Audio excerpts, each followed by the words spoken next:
Buenas noches.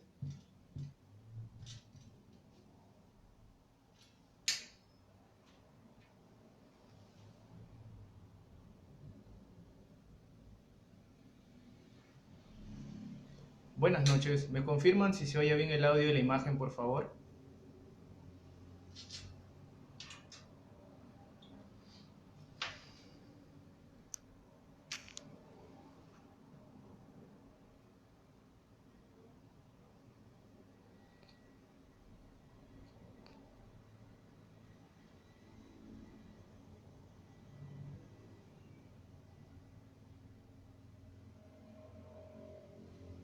Buenas noches. Buenas noches, Jennifer.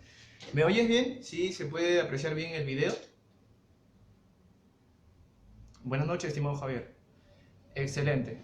Mil disculpas a las personas que se están conectando. Tuvimos unos problemas técnicos. Espero que se pudo, menos mal, se pudo solucionar a tiempo. ¿Sí? Lamentablemente, esas cositas de la tecnología es un poco difícil estar al tanto, pero bueno, ya lo pudimos solucionar. Buenas noches, estimado Ángel. Buenas noches, estimado Julio. Javier, ¿qué tal? Hola.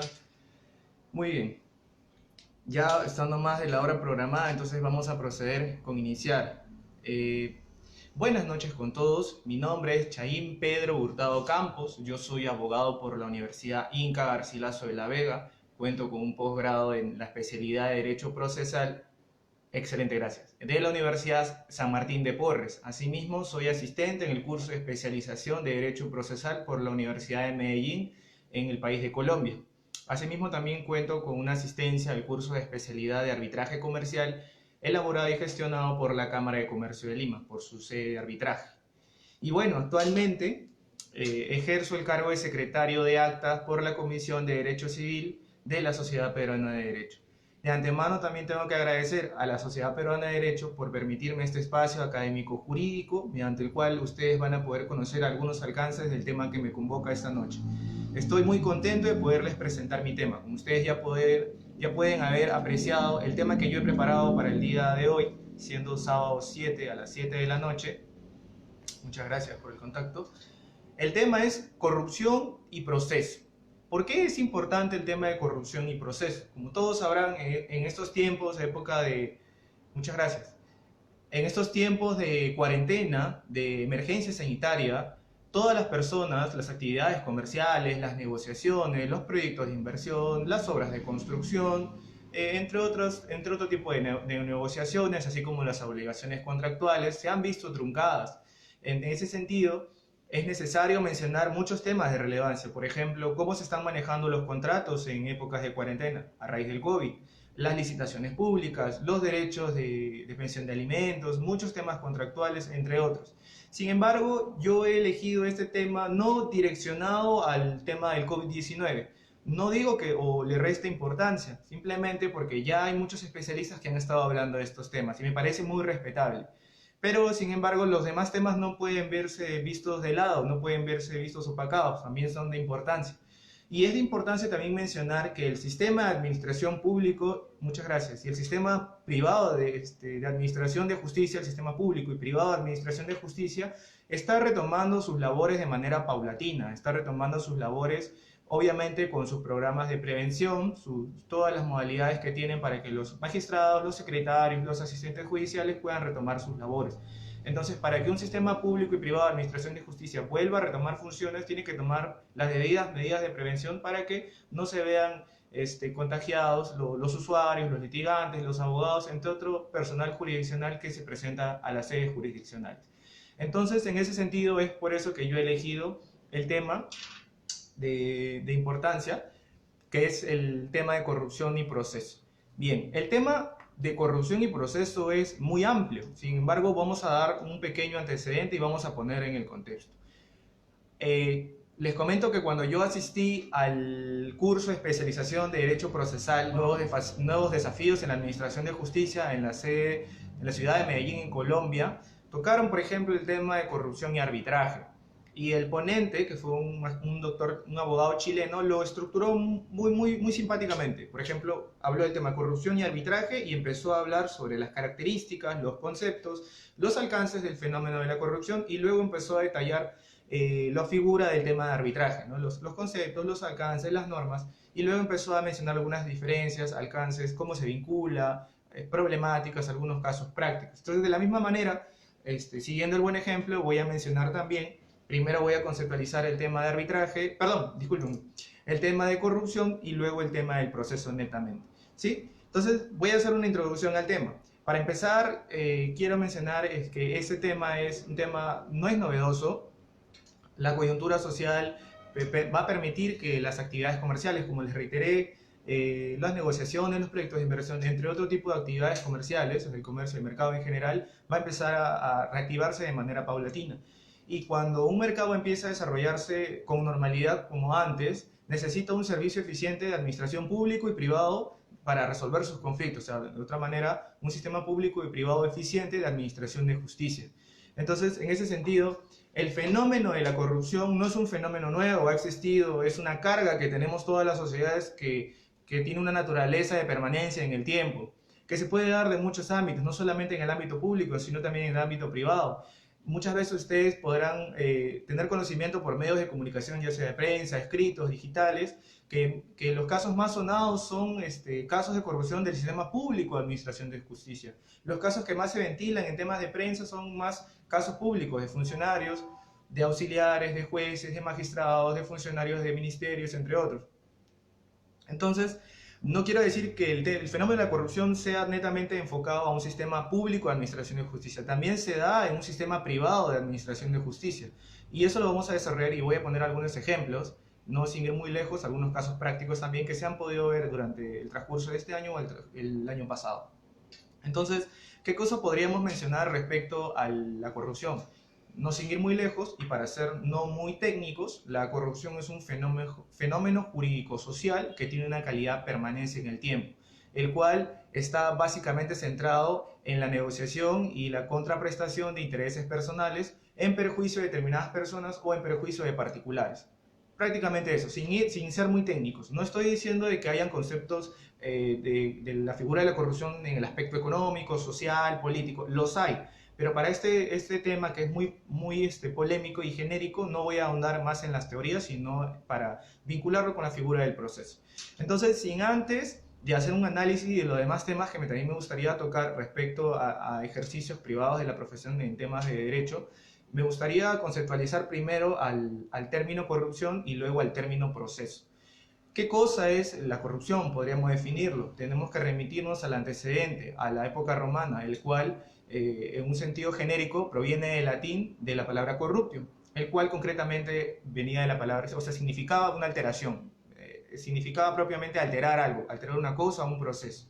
Entonces, haciendo este antecedente de la época romana, del concepto del latín, podemos decir que la corrupción en una época moderna, en una época contemporánea, es la figura, consiste en todo tipo de actos que vayan a violar deberes posicionales o son violaciones de los incumplimientos de todo tipo de obligaciones de funciones, con el matiz de la discrecionalidad, con la finalidad de obtener beneficios particulares, en perjuicio de un tercero o en perjuicio del Estado. Básicamente eso. Les reitero, son todos actos que constituyen la violación de manera activa o pasiva de deberes posicionales o del incumplimiento de funciones, con el matiz discrecional que va a generar la búsqueda de beneficios particulares en perjuicio de terceros o del Estado. Ese es el concepto de una otra manera práctica de la figura de la corrupción.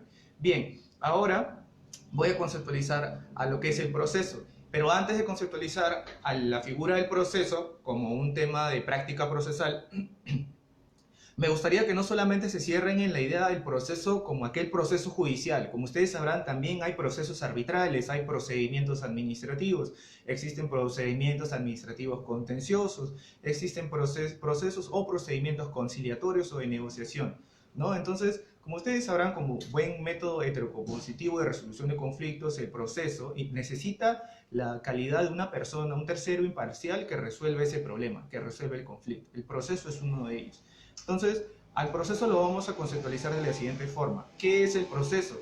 El proceso es un conjunto de actos concadenados y ordenados que tiene por la finalidad de resolver un conflicto de intereses o determinar una situación de incertidumbre jurídica. Básicamente eso es el proceso.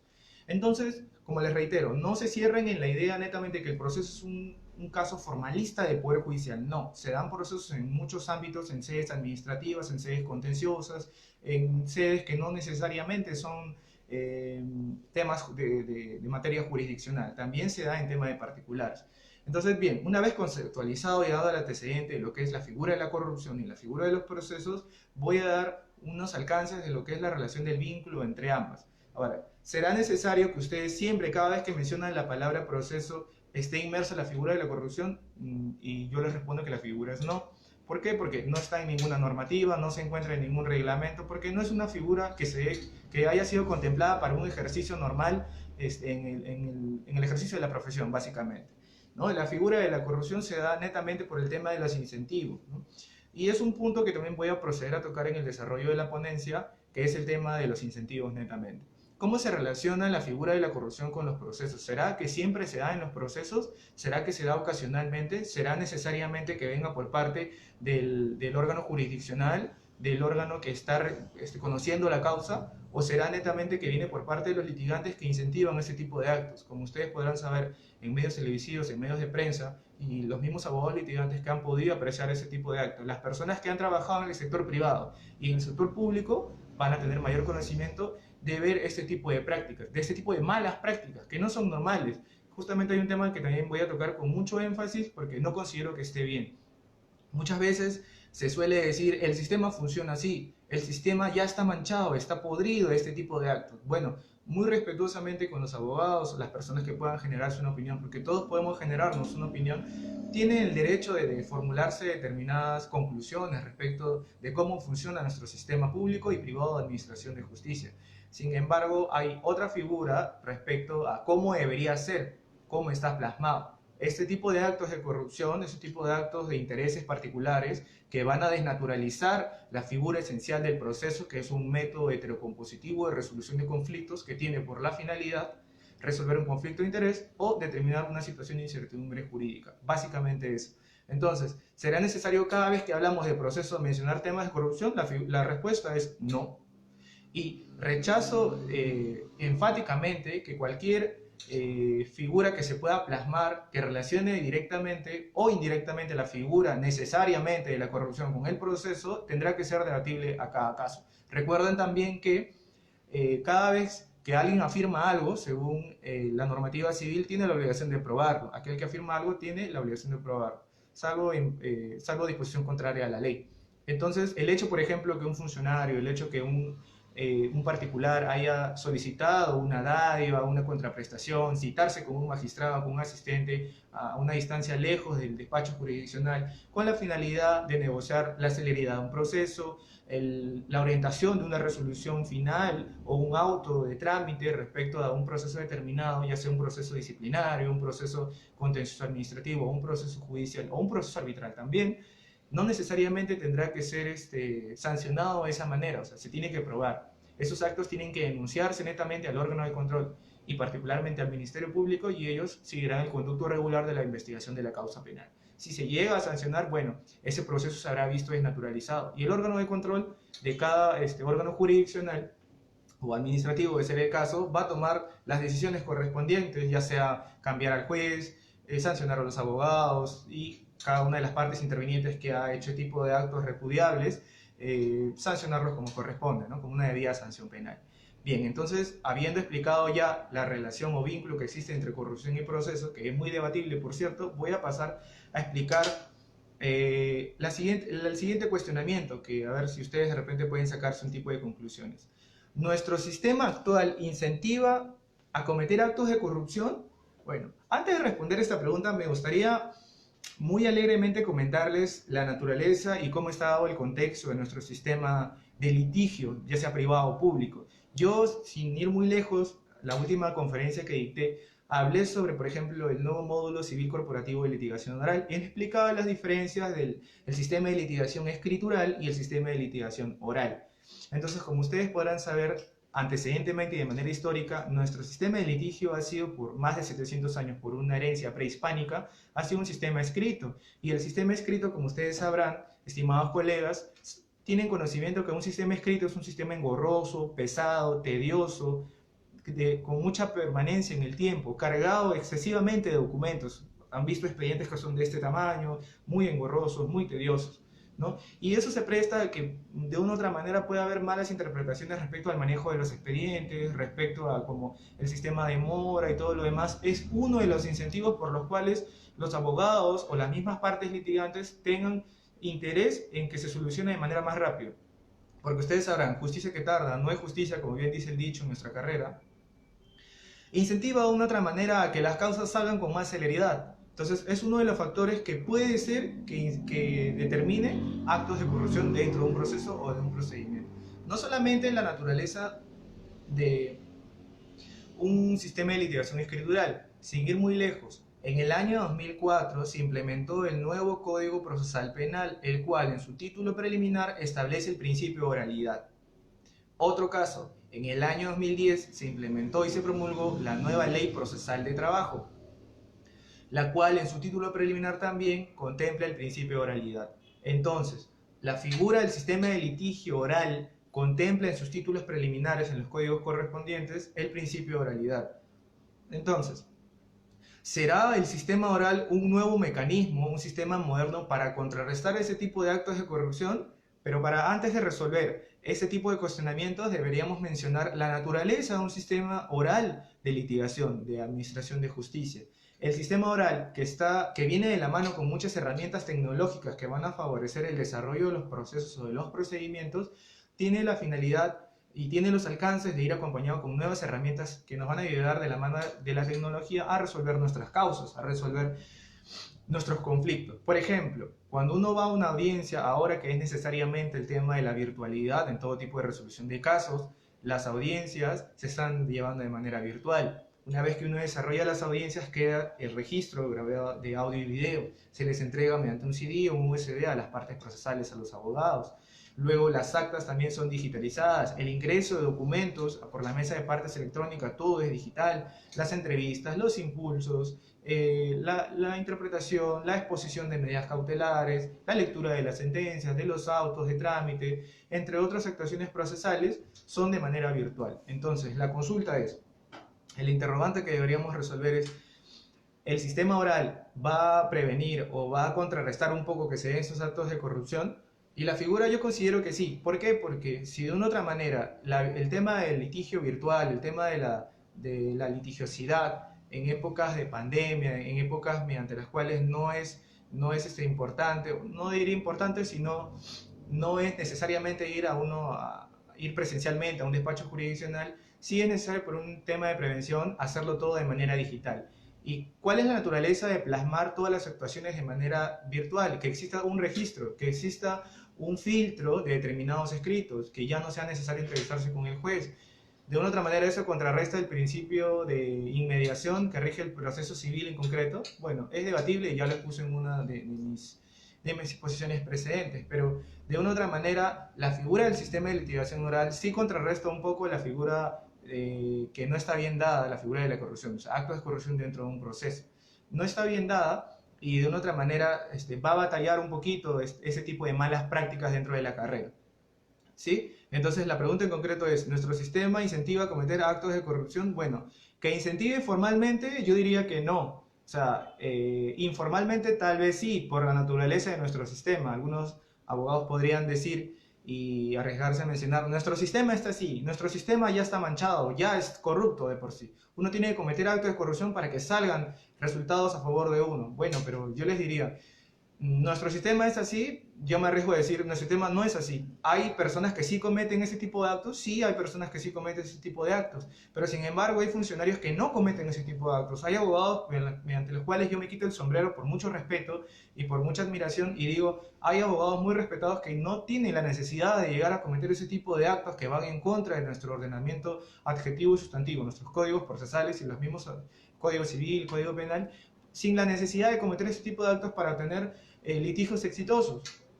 Entonces no es que nuestro sistema funcione de esa manera en su totalidad. Y cuando no funciona en su totalidad no podríamos afirmar, ya esto es como opinión personal, si nuestro sistema en su totalidad no funciona de esa manera con actos indebidos, actos de corrupción, no podríamos afirmar que todo el sistema es así.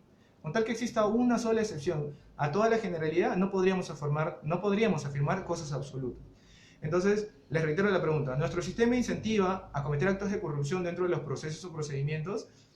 La finalidad de los procesos no es cometer actos de corrupción, pero que incentive de una otra manera, ya sea por la naturaleza de que nuestro sistema demora, es tedioso, muchas veces es complejo, las mismas autoridades o los funcionarios jurisdiccionales no prestan el debido apoyo o servicio a los mismos litigantes, a los mismos abogados, a las partes procesales, para que puedan desarrollarse bien, para que vayan a solicitar oficios, vayan a impulsar procesos, entre otro tipo de actos procesales. La finalidad de un proceso no es incentivar la comisión de actos de corrupción, definitivamente no. Que se pueda apreciar de esa forma es un tema de opinión netamente, pero yo considero que no.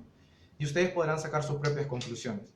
Bien, no sin ir muy lejos del tema también, me gustaría también mencionarles algunas modalidades de la materialización de los actos de corrupción. Como ustedes sabrán, por lo menos las personas, los litigantes, los abogados, las partes procesales que saben que los actos de corrupción se llevan netamente, o sea, las investigaciones por denuncias de corrupción se llevan en el Ministerio Público, en los juzgados penales correspondientes. No existe la figura de delito de corrupción como tal en el Código Penal. O sea, está dentro del libro de delitos, o sea, dentro de la clasificación del tipo de delito de corrupción, sí, pero cuando se materializan en las investigaciones, cuando se materializan en las acusaciones de los fiscales, se materializan de la siguiente forma, ¿no? Por la presunta comisión del delito de corrupción en su modalidad de enriquecimiento indebido, colusión, cohecho pasivo, tráfico de influencias. De esa formalidad se plasma en las acusaciones del Ministerio Público, cuando los fiscales vayan a llegar a acusar. Entonces, la figura propiamente de delitos de corrupción no está plasmada como un delito formalmente escrito, sino está dentro, estos delitos están en la clasificación de los delitos de corrupción, no simplemente por mencionar un tipo de ejemplo, nada más. Entonces, que este tipo de delitos se puedan mezclar a un proceso, un procedimiento, va a tener que estar acorde a cada realidad, a cada naturaleza de los casos, a la situación de los hechos, a la fundamentación de hechos, a la fundamentación jurídica que se vayan a plantear en cada caso de manera independiente. Recuerden que hay una casación del Tribunal Constitucional que indica que cada caso, a pesar de que puede ser incluso partes procesales, actuaciones similares de un proceso con otro, debidas motivaciones de jueces similares, se tiene que analizar de manera independiente, porque cada caso es independiente a otro. Tiene diferente naturaleza, las mismas actuaciones no se han efectuado con el mismo rigor, el tema de peritajes, las partes procesales. Entonces, cada caso es un mundo nuevo y se tiene que analizar independientemente uno de otro. Entonces, concretamente, la figura de este tipo de actos de corrupción vinculado al tema de los procesos se va a tener que analizar de manera independiente. Y sobre todo eso lo van a poder conocer ustedes, y asimismo los abogados que hemos estado en la práctica y hemos visto, como dice el dicho, ¿no?, al monstruo por adentro del sistema público de administración de justicia, ¿no?, y las personas que han trabajado en el Estado. No sin quitar mérito o hacer desméritos a las personas que solamente han trabajado en el ámbito privado, que también desde esa perspectiva es muy bueno analizar qué tipo de actos de corrupción se han podido dar, de repente, no sin ir muy lejos, indicar, oye, pero sabes que yo tengo un amigo que es magistrado, yo tengo un amigo que es asistente, pásame los datos de este expediente, pues por favor, ¿no? Cada uno debería analizar si de una otra manera ha podido realizar ese tipo de actos, que no están bien definitivamente, pero a veces por la necesidad hay personas, no digo que todas, que han tenido la opción de poder optar por ese tipo de información. Bien, ahora una pequeña crítica y aporte que estuve investigando, estuve conversando con un par de colegas que me gustaría mencionarles, es la siguiente afirmación. Los actos de corrupción no son actos de abogacía. Y para empezar me gustaría indicar qué cosas son actos de abogacía. Deberíamos remitirnos al Código de Ética de nuestro ilustre Colegio de Abogados de Lima, al Código de Funciones, no sin ir muy lejos el planteamiento prelegislativo de la ley de la abogacía, que estuvo contemplada, sin embargo no se llegó a aprobar. ¿Qué cosas son actos de abogacía? Los actos de abogacía son un conjunto de actuaciones de asesoramiento, de representación judicial, arbitral, administrativa, asesoría a empresas, esgrimir opiniones de materia jurídica, en beneficio de particulares o de terceros que soliciten este tipo de servicios. Entonces, este tipo de acto, todo lo que les he mencionado son considerados actos de abogacía. Entonces, la pregunta en concreto es, ¿los actos de corrupción son actos de abogacía netamente? Y la respuesta es no. ¿Por qué? Porque ustedes también han podido apreciar muchos casos que, por ejemplo, se denuncia a un contador por ejercicio de sus funciones de manera indebida, por falsear balances o falsear estados financieros. El contador no es un abogado. Sin embargo, afirmar que la corrupción, todos los actos de corrupción son actos de abogacía, bueno, pero ese contador en el caso concreto no es un abogado, sin embargo, cometió un acto de corrupción o un delito, por decirlo así.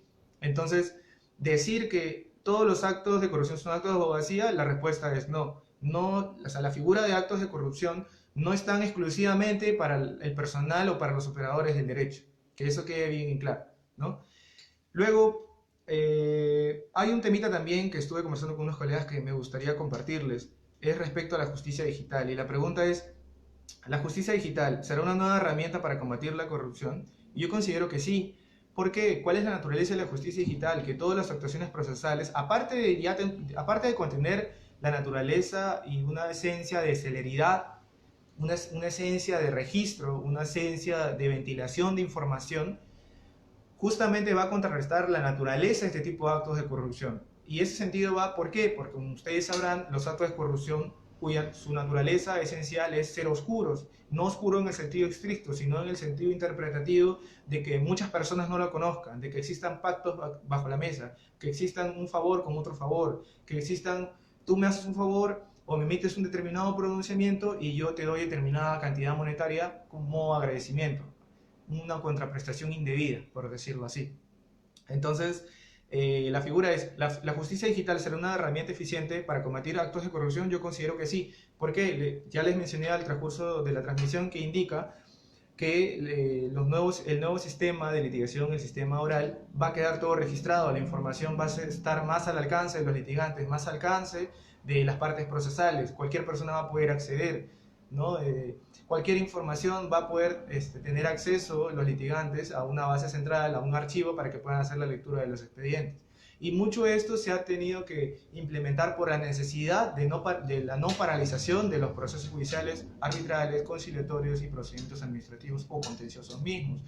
Que las partes procesales vayan a tener mayor acceso a la información, y cuando la ciudadanía, las partes procesales, los litigantes, tienen mayor acceso a la información de un proceso, esta información va a ser más controlable todavía, va a tener que ser más transparente y de una otra manera va a obligar a todos los funcionarios, asistentes, secretarios, funcionarios de entidades públicas que realicen procesos o procedimientos a ser más transparente su actuar, sus funciones complementarlas de manera más eficiente y más transparente, van a tener que cuidarse más. Sobre todo dirigido este comentario a aquellas personas que están en el actuar del día a día de manejar un proceso, de repente de ser presidentes o secretarios arbitrales, o ser presidentes de licitaciones públicas, de poner el cronograma de licitación, de obra, de otorgamiento de buena prueba, entre otro tipo de procedimientos o procesos, ¿no? Entonces, respondiendo a la pregunta, ¿la justicia digital va a contrarrestar proporcionalmente que se cometan actos de corrupción? Yo considero que la respuesta es sí. Y bien, como último aporte, me gustaría indicarles algunos mecanismos o políticas que contrarresten actos de corrupción. Como ustedes ya sabrán, ese tipo de actos se dan con mucha continuidad, no de manera total, pero sí algunos alcances se pueden llegar a expresar. Por ejemplo, las capacitaciones o charlas. Bueno, dirán, pero doctor, las capacitaciones o charlas finalmente es un saludo a la bandera porque no va a traer mayor consecuencias, no va a traer consecuencias perjudiciales para aquellas personas que lo hagan. Bueno, la normativa penal está vigente. Las investigaciones con el Ministerio Público sí se dan. El hecho que uno no tenga conocimiento no significa que no se den. Hace mucho yo di una entrevista en una radio del sur de Lima, indicando, por ejemplo, esta persona que de manera indebida y de manera irresponsable, en épocas de cuarentena, se subió al tren eléctrico y empezó a esgrimir sus secreciones nasales en los paramanos, donde la gente se apoya para no caerse mientras viaja en el transporte público. Entonces el locutor de la radio, la persona que me entrevistaba, me dijo, pero ¿cómo es posible que lo hayan llevado a la comisaría y lo perdonaran y lo soltaron? Y yo le indiqué, bueno, no es que necesariamente lo hayan perdonado, sino que le han tomado su manifestación correspondiente, le han abierto su investigación fiscal y no es la figura que se le haya perdonado o condenado a la responsabilidad, sino que ese procedimiento, ese proceso va a seguir su etapa de investigación como corresponde. Se tiene que acreditar que fehacientemente se haya cometido ese tipo de actos, porque acuérdense que rige el principio de presunción de inocencia, hasta que se pruebe lo contrario.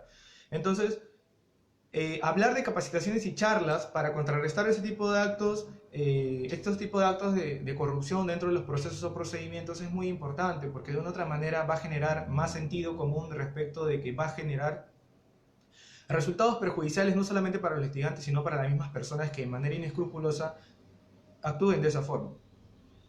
Otro tipo de mecanismo o política para contrarrestar ese tipo de actos de corrupción está orientado a la transparencia y al acceso a la información.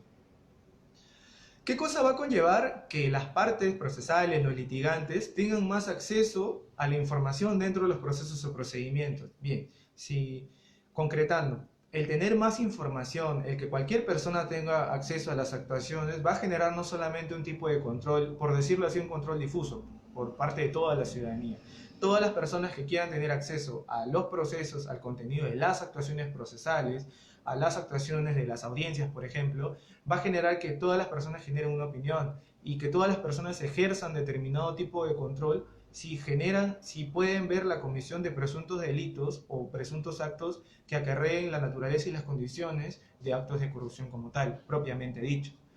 Entonces, cualquier tipo de transparencia de información, de acceso público de información, que antes normalmente era un contenido privado, era naturaleza privada, va a generar mayor control por parte de la ciudadanía y de las mismas partes procesales. Ahora, sin ir tampoco mucho al extremo, hay casos independientes que sí requieren una naturaleza privada, ya sea por un tema de derecho a privacidad, derecho a la intimidad, y no por ir muy lejos también el derecho al honor. Entonces, yo considero que si existe una de las partes, un caso que sí amerita que se respete más en todos los sentidos y en todos los extremos el derecho a la intimidad, el derecho a la privacidad y el derecho así como al honor, a la buena reputación, que exista un pronunciamiento por parte de las entidades públicas y el sistema público, así como el sistema privado de administración de justicia, mediante una resolución debidamente motivada y fundamentada que indiquen que este procedimiento se va a llevar de manera privada y toda la ciudadanía o las partes procesales ya no van a tener acceso a la información del contenido de ese proceso o de procedimiento, con la finalidad de respetar el derecho a intimidad, privacidad y así como el derecho al honor, ya sea de personas naturales o de personas jurídicas. Pero sí, en definitiva, si considero o ustedes podrán sacar una conclusión respecto a la transparencia, al acceso a la información para el control de las actuaciones procesales o procedimientos, yo considero que es un aporte muy importante. Herramientas de control público. Como ustedes sabrán también, en el Poder Judicial, en el Ministerio Público, existen órganos que van a velar por el cumplimiento debido de funciones de los magistrados, de los asistentes, de los secretarios jurisdiccionales y todas las herramientas y todos los despachos que contribuyan con el sistema público y privado de administración de justicia. Y les mencionaba el tema de las herramientas de control público, de las funciones de este personal, porque de una otra manera, por ejemplo, el Poder Judicial tiene la OCMA, ¿no?, que es la Oficina de Control de la Magistratura, el órgano de control interno del Ministerio Público, y estos órganos, estas oficinas se encargan de velar por el cumplimiento de las funciones de los magistrados, de los funcionarios de estas dos entidades del Estado. Sin embargo, yendo del caso paralelo, en un sistema privado de administración de justicia, existirá órganos de control respecto a este tipo de actos, como son de naturaleza privada. Yendo a un caso, un tema de un proceso arbitral, es un poco complicado ejercer algún tipo de control. No si una de las partes llega a denunciar algún tipo de acto que sea presuntamente un acto de corrupción o un delito. Pero muchas veces en un sistema privado de administración de justicia no se llega a denunciar por el tema de la privacidad netamente, ¿no? Pero dejemos el consejo y dejemos el comentario de que no, ese tipo de control no tiene que ser exclusivamente de entidades públicas, sino también de entidades privadas. No yendo muy lejos, como ustedes sabrán, el año pasado se estuvo investigando el destape de estos actos de corrupción, ¿no? Sin ir muy lejos, tenemos a muchos expresidentes que están siendo investigados por delitos de corrupción, algunos están con prisiones preventivas, detenciones domiciliarias, entre otro tipo de actos. Y si no es, por ejemplo, mencionar el caso de Odebrecht, que es un caso muy sensible porque ha acarreado casi todo nuestro sistema público de administración de justicia. Y no solamente me arriesgo a decir el sistema público de administración de justicia, sino también el sistema privado, porque hubieron un conjunto de árbitros que llevaron procesos arbitrales que fallaron, o sea, que presuntamente fallaron en perjuicio del Estado, o sea, fallaron a favor de la empresa Odebrecht, de la transnacional. Y les menciono que presuntamente, porque no hay una sentencia firme que indique responsabilidad todavía. Existe sí investigaciones que digan presuntamente por la comisión. Y es que debemos ser responsables cuando uno afirma determinadas cosas, ¿no? Entonces, hablar de que uno ya cometió es, por decir, atribuir responsabilidad. Pero como todavía no existe una sentencia firme que acredite responsabilidad, es que justamente se debería mencionar que presuntamente existen ese tipo de actos. Entonces, como ustedes podrán ver, mencionamos a los órganos de control de esas entidades. Ya existen órganos de control por parte de entidades públicas para la verificación y que no se den actos de corrupción en un sistema público de administración de justicia. Pero en un sistema privado también sería bueno que existan ese tipo de órganos de control. El tema que siempre va a estar en boga y la problemática de un sistema público de administración de justicia es que de una otra manera, a pesar de que esté implementada estas oficinas de control, siempre se van a seguir dando ese tipo de procesos. Siempre se van a seguir acreditando este tipo de actos que, no es, que van en contra de nuestro ordenamiento jurídico. Pero ¿qué pasa con el caso de un sistema privado de administración de justicia? Si de una otra manera se llega a implementar oficinas de control para la prevención de ese tipo de actos, este órgano de control también va a ser de una otra manera privado. Y si el Estado va a querer mandar de repente un funcionario o de repente los informes que se hagan también a un ente público, se va a desnaturalizar el ámbito privado. Entonces siempre va a ser en el ámbito privado, en un sistema privado de administración de justicia, siempre va a tener más problemáticas porque los procesos son más reservados, ¿no? Entonces el acceso a la información por terceros, como es un proceso, un comercio, un litigio privado, un litigio civil, siempre va a tener naturaleza privada. Entonces va a ser muy difícil hacer algún tipo de control respecto a este tipo de procesos o de procedimientos, ¿no? Entonces, bien, les expliqué la introducción al tema, les he explicado que la corrupción es un fenómeno jurídico-social que tiene una naturaleza esencial de permanencia en el tiempo y que va a desnaturalizar cualquier proceso o procedimiento siempre y cuando haya agentes o personas o terceros que vayan a tener determinado incentivo con la finalidad de obtener beneficios particulares. Ese es el concepto de corrupción netamente, y el de proceso en concreto es un conjunto de actos concadenados y ordenados que tienen por la finalidad resolver un conflicto de intereses o determinar una situación de incertidumbre jurídica.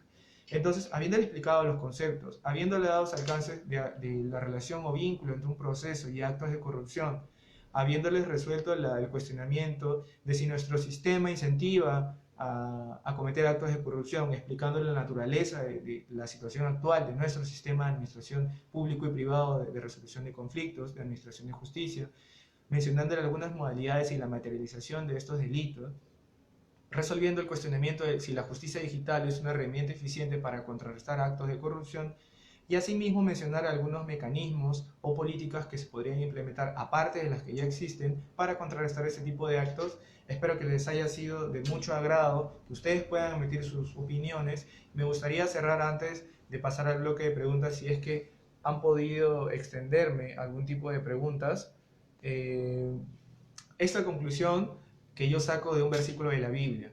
Me gusta siempre citar a Levítico 17:15, el cual dice: no actúes con injusticia cuando dictes sentencia, ni favorezcas al débil, ni te rindas ante el poderoso. Es un mensaje que a mí siempre me gusta mencionar luego de mis exposiciones, porque considero que todos deberíamos analizarlo bastante, sobre todo los operadores del derecho, ¿no? Los abogados que estamos en la cancha, dando el día a día, asesorando empresas, asesorando personas en sus casos civiles, representando en causas penales, que algunas son justas, indebidas, que hay detenciones arbitrarias, que de una otra manera nosotros mismos deberíamos internalizar, que no solamente los temas de derecho sean muy técnicos y muy fríos, ¿no? Llegar nosotros a exponerles cosas un poco más simples para toda la ciudadanía, para que de una otra manera ustedes entiendan cómo opera la función de nosotros mismos, los abogados, y puedan tener más acceso a la información del conocimiento de sus derechos. De antemano le agradezco la oportunidad a la Sociedad Peruana de Derecho, al capítulo Lima Metropolitana, que ya tengo el honor de pertenecer más de 2 años, a la nueva junta directiva, y bueno, estoy apreciando que en esta oportunidad les agradezco los saludos a todos los participantes. Sé que es un fin de semana, un sábado ya tarde, así que me parece que no todos están dispuestos a un tema académico a estas alturas de la noche. Pero de una otra manera, les agradezco mucho la participación. Veo que no hay preguntas interrogantes. Espero haya podido ser lo suficientemente claro. Y nuevamente agradecerle a las personas que han estado presentes y que siguen presentes en las transmisiones de la Sociedad Peruana de Derecho. Somos un grupo de profesionales organizados y altamente capacitados que tenemos la finalidad de brindarles algunos alcances en materia jurídica, para que ustedes tengan más conocimiento de sus derechos y puedan asesorarse mejor en caso pase algún tipo de conflicto o de problema que puedan suscitarse en su vida diaria. De antemano les agradezco el tiempo, la presencia y la atención.